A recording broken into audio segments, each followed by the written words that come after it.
and then you hear the verdict, a win on each one of Johnny Depp's claims. What was your reaction? It was emotional. I mean, we were so thrilled for him. That was great, and it was a great moment.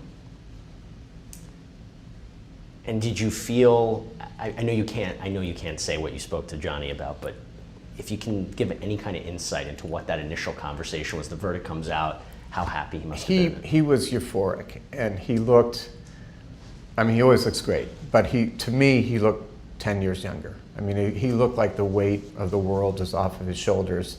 And one of his longtime friends said, and it was really moving to us, is that he hadn't seen Johnny smile like that in 6 years.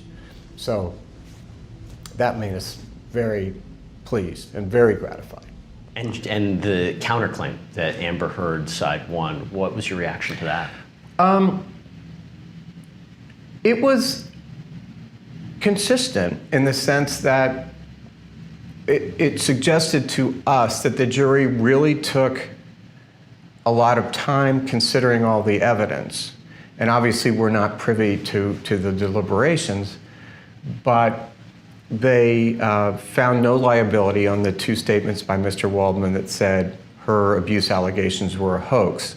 But they found liability on a more convoluted statement which implicated a number of her friends and their activities on the night in question, which is May 21, 2016, when the police came. Police found no marks on her face. Mr. Waldman was making suggestions about what other people were doing, and there was less proof in the record about that from the testimony of those friends. So in that sense, it wasn't a total surprise. And in the context of the entire verdict, we think it was overwhelmingly in favor of Mr. Depp.